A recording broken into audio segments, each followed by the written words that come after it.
Bismillahirrahmanirrahim. Welcome to my YouTube channel. So in this video we are going to discuss theories of evolution. You all know that there are 4 famous or well-known theories of evolution, and in this video we are going to talk about Lamarckism only, right?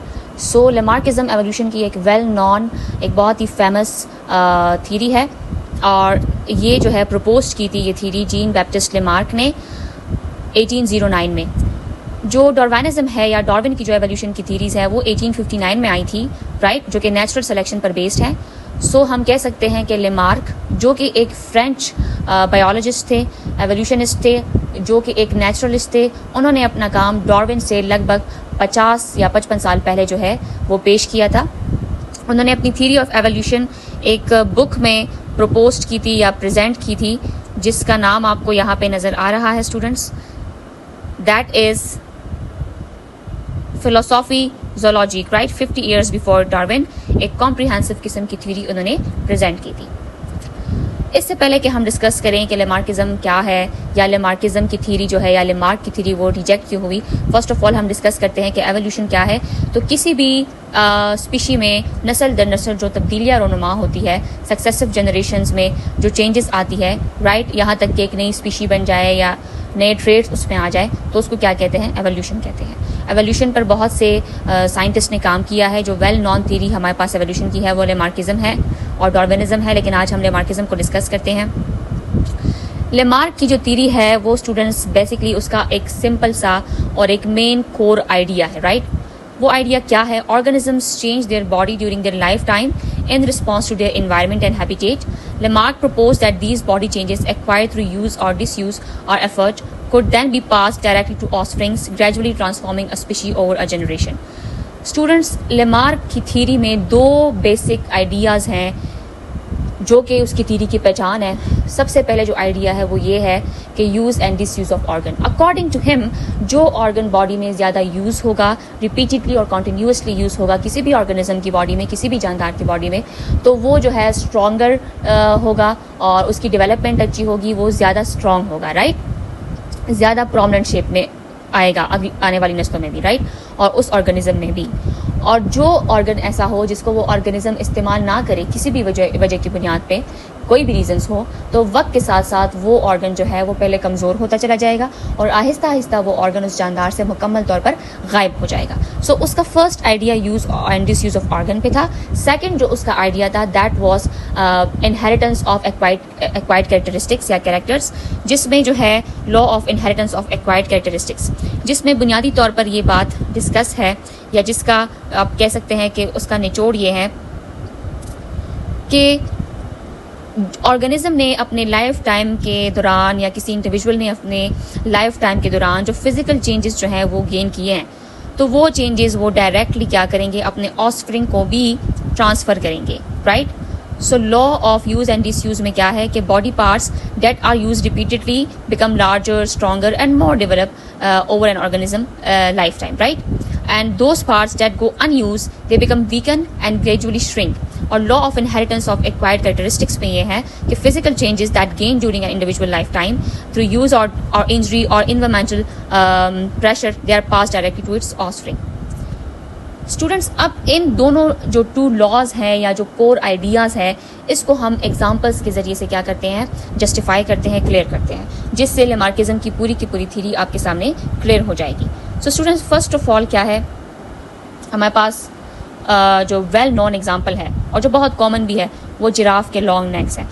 जो giraffe थे वो क्या थे कि वो अपने नेक को मुसलसल स्ट्रेच करते थे, उनके एंसेस्टर, ठीक है, ताकि वो हाइयर जो ट्रीज़ है उन तक पहुंच जाए। तो उनकी जो नेक की लेंथ थी वो क्या हो गई, बहुत ज़्यादा हो गई इस प्रैक्टिस में, राइट। और जनरेशन आफ्टर जनरेशन उन्होंने ये कैरेक्टरिस्टिक जो है, ये जो ट्रेड था, ये अपने आगे की नस्ल को भी ट्रांसफ़र किया और फिर बाद में जो जिराफ आए तो उनके नेक भी लॉन्गर थे, राइट। हालांकि एंसेस्टर के नेक छोटे थे, लेकिन वो उनको इन्वायरमेंट में हालात ऐसे मिले थे कि ग्रास वगैरह ख़त्म हो गई थी, तो वो लंबे लंबे ट्रीज़ पर तक पहुंचने के लिए क्या करते थे, अपने नेक को स्ट्रेच करते थे। द ब्लैक स्मिथ्स आर्म, ये एक वेल नॉन एग्जांपल है। ब्लैक स्मिथ्स जो हैं वो एक इंसान है, ठीक है, राइट। तो क्या करते थे, उसका जो काम था वो मेटल्स को मुख्तलिफ शेप में, यानी कि आयरन को और स्टील को मुख्तलिफ शेप में डालना था। तो इस चीज़ को करने के लिए वो हैवी हैमर का इस्तेमाल करता था, हथौड़े वगैरह का, राइट। वो हैमर को उठा के रिपीटेडली और कॉन्स्टेंटली यूज़ करता था। तो ये एक कॉन्स्टेंट किस्म की एक्सरसाइज थी जो कि ब्लैक स्मिथ के हिस्से में आ रही थी, राइट। सो गुजरते वक्त के साथ साथ क्या हुआ कि उसके जो आर्म के मसल्स थे, उसके हाथों के जो मसल्स थे वो स्ट्रॉन्गर हो गए, वो लार्जर हो गए उसकी ज़िंदगी में ही, राइट, यानी कि उसके अपने मसल्स।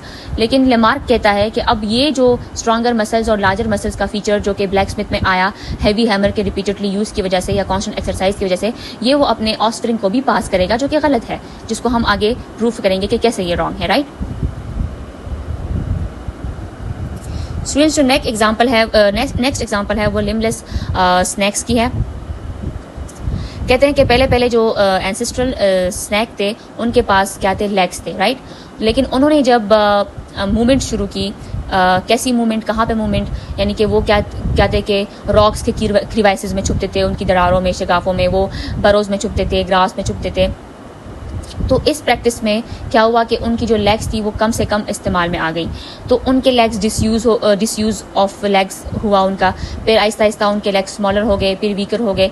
तो उसके जो ऑफस्प्रिंग आए, यानी कि जो स्नैक्स के ऑफस्प्रिंग फिर आए, तो वो मुकम्मल तौर पर लेगलेस थे, यानी कि ये जो कैरेक्टर था ये उनमें ख़त्म हो गया था। सो ये यूज़ और एंड डिसयूज़ ऑफ ऑर्गन को क्या करता है, जस्टिफाई करता है। So actually Lamarck believe that this reduction was inherited by there offspring, कि ये जो है ये रिडक्शन जो उनके लेग्स में आई थी, स्मॉल होना, वीक होना, ख़त्म हो जाना, तो ये उनके ऑफस्प्रिंग में भी शामिल हो गई, यानी कि उन्होंने एक कैरेक्टर को जो है ट्रांसफ़र कर दिया उनके एंसेस्टर ने। स्टूडेंट्स, जो वेब वाटर बर्ड्स हैं, वाटर बर्ड ज़ाहिर है उनका काम यही होता है कि वो मुसलसल क्या करते हैं कि पानी में स्विमिंग करते हैं, राइट। तो कहते हैं कि birds that repeatedly stretch their toes while swimming gradually develop webbing between them pass on to their offspring. कि क्या था कि जो वेब वाटर बर्ड्स हैं वो क्या करते थे, they spread their toes while swimming to push again water, right. वो यानी कि स्विमिंग के दौरान क्या करते थे, अपने जो टोज हैं उनको मुसलसल फैलाते रहते थे। तो मुसलसल इस्तेमाल की वजह से उनके टोज के दरमियान जो है वो एक स्किन आ गई, ठीक है। हालांकि ये स्किन उनके पहले जो एंसेस्टर थे उनमें नहीं थी। तो मुसलसल इस्तेमाल की वजह से उनके टोज के दरमियान एक स्किन आ गई और उनके टोज जो है वो स्प्रेड हो गए और बिल्कुल सेपरेट हो गए, और बिल्कुल उसी तरह सेपरेट हुए जिस तरह हमें बत्तख के जो टोज हैं वो हमें, या फीट है वो हमें नज़र आते हैं। सो वेब वाटर बर्ड्स के जो फीट है वो इसकी, यानी कि लेमार्क की इन दो आइडियाज़ को क्या करता है, सपोर्ट करता है।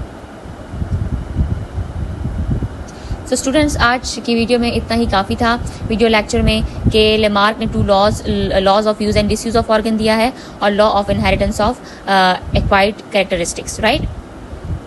हमारी नेक्स्ट वीडियो में हम डिस्कस करेंगे कि लेमार्किज्म कैसे रिजेक्ट हुआ। Thank you so much.